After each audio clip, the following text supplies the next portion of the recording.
There's a little tutorial on dodging and burning with Photoshop, but we're going to start this lesson with InDesign. I'm just going to grab a blank template that we use for the wallflower. So you've seen this a few times now. You recognize it. I'm going to put a photo on here. I'm actually going to grab one of the photos from when you did low light photography. So remember when you put a photo in InDesign, you go File, Place, and then it'll open up a window of files. I'm going to go back to the FY folder, test photos, dark location photos. I know we didn't actually look at these yet, so this will be the first time to look at them. All right, so I got a picture here of, I think Kaylin, is that you? All right, so I got a picture of Kaylin. And I'm going to resize it to fill the frame proportionally.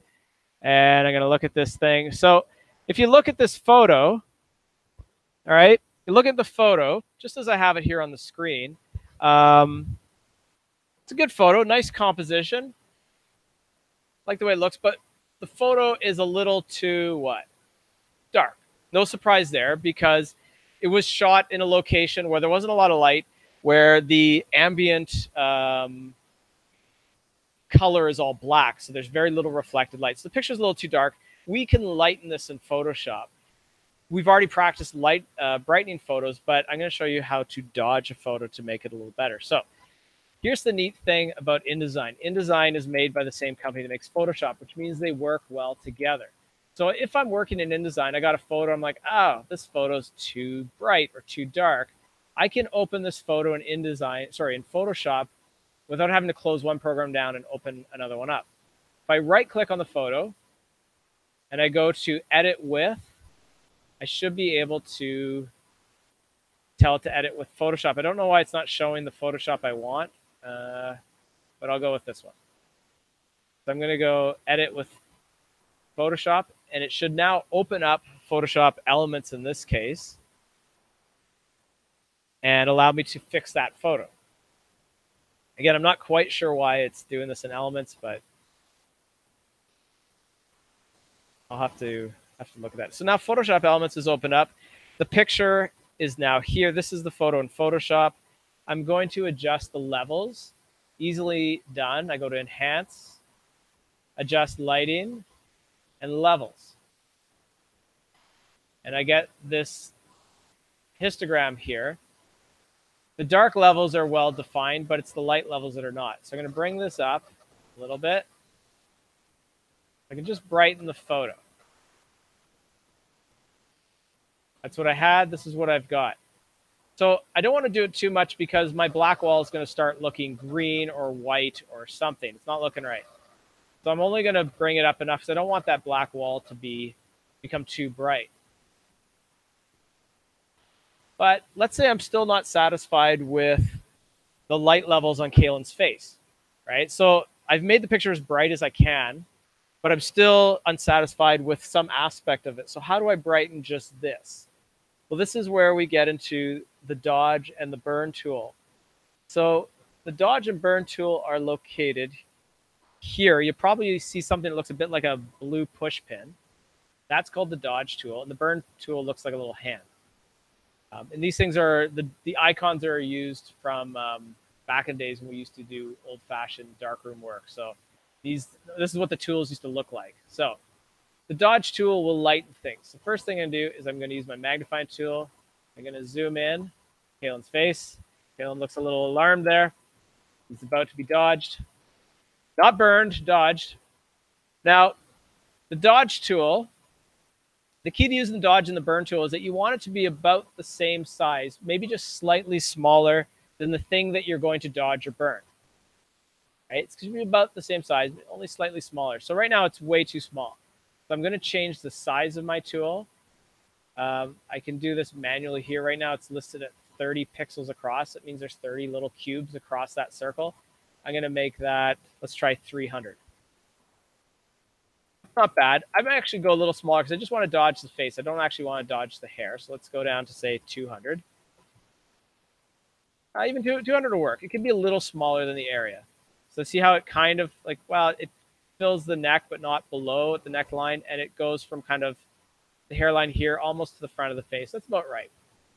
I want to, when I do dodging, I have a choice. I can focus on brightening the brightest pixels or brightening the middle tone pixels. The brightest pixels are the ones that you see it along the nose and under the eye where it's bright. The middle pixels are here. The darker pixels are down there. I'm going to start with the highlights.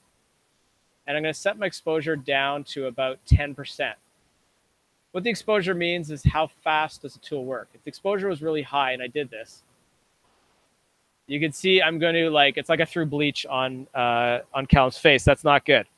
So I'm going to scale this down so it doesn't happen too quickly. It's kind of like makeup, right? If you're going to put makeup on, you don't put on like big globs on the brush and cake it on, right? It doesn't look good. So you do it gradually. How do I know about putting on makeup? Well, another story. Okay. So you should be doing it gradually. So a 10% exposure is a better way to go. And then watch as I move this brush slowly across Calum. Now, here's what I had before. Here's what I have since. Can you see the difference? Now, I can see that at the front of the face where I didn't rub it, I'm now seeing it's a little bit darker here. So I can go back, use my history button. I'll go back, and I'm going to do this better. I'm going to make sure I cover a little better so I don't just run it in one area. I can even do a little bit in the hair. So what I had before, what I've got since. It does bring out a bit of a shine there, so maybe my brush tool is a little too large, and I could shrink it down and avoid the eye area where there's going to be moisture, which is going to reflect light. But it's fairly effective at brightening a photo in a specific area. All right, now if I needed to adjust a photo that was too bright, I'm going to do the opposite. And I'm going to get rid of this Photoshop Elements program. I do have Photoshop on this computer. There we go. So the pictures that came out a little too bright, remember the jumping photos? You did that in bright light, right? And some of them were a little too bright. Let's have a look at those.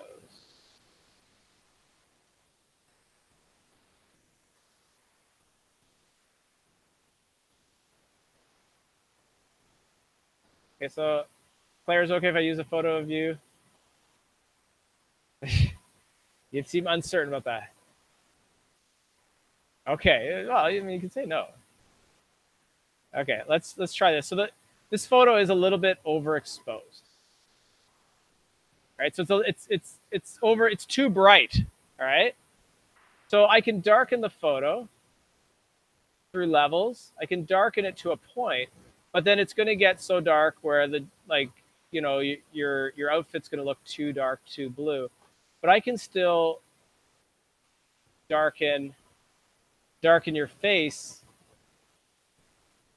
using what's called the dodge tool. So I may not be able to adjust the whole thing, but let's say I just want to use your face in this photo. Use the crop tool. Okay, I've got the face. I can darken this a little bit more now. But again, my concern is that if I darken too much, the blue dress is not going to look right.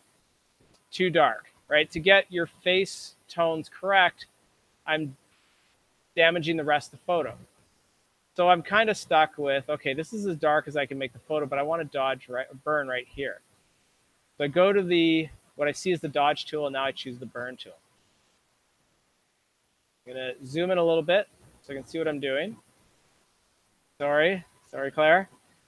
With the burn tool, I want to work on the mid-tone. So I'm going to pick a brush that is fairly solid.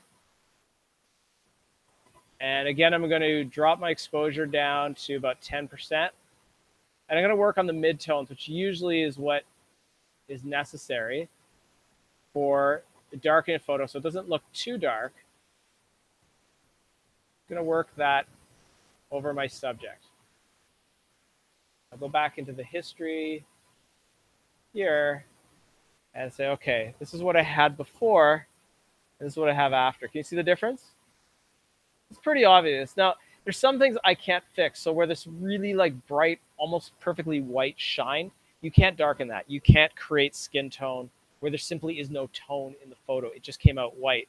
But wherever there are darker pixels, you know, eyelashes, eyebrows, lower nose, lips, rest of the skin, under the chin, we can darken those things so that the person's face is visible.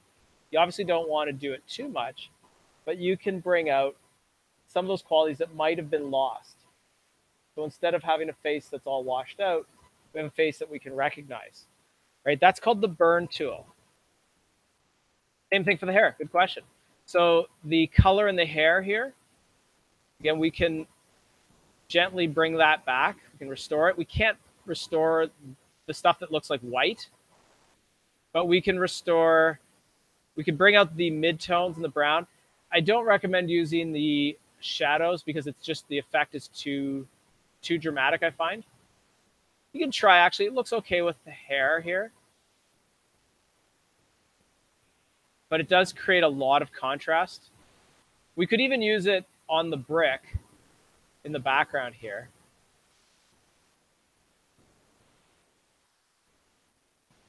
There we go. I can bring out the brick. Maybe for something like brick, I can increase the exposure a little bit just to speed up the process. But notice if you don't do this carefully, you're going to get kind of like a blotchy effect. Yeah, so you have to be careful doing this sort of stuff, that you're doing it properly. Remember, any adjustment that you make in Photoshop, Photoshop does record the changes that you've made. This is the number of times that I've hit the mouse for the burn tool. I can go all the way back to where it began or somewhere in between. And as long as you don't save the file, it'll leave every adjustment recorded and you can always go back. The moment I say save, so I'll save this photo. Don't worry, it's not going to be in the yearbook. Save it. The moment I click save and close it and reopen it, it's going to get rid of all of these adjustments so that the adjustments are no longer recorded. So it's a good thing to have, to keep that in mind, that as you make changes, if you're not happy with something you've done, you can go back 15 minutes to where you were and start over. But once you've saved it, you've closed it, you reopen it, it won't have those changes for you. So that's the dodge and the burn. And we use those things typically where somebody's face needs to be seen. The rest of the photo could be a little bright, a little dark, and we can live with that, but we want the face to come out properly. And those two tools are really useful for making those fine adjustments. All right, so I'm going to quit the screencast now. I'll answer your questions if you have some. Thank you again for tuning into my YouTube channel. Please feel free to follow me. All right, and have a good day.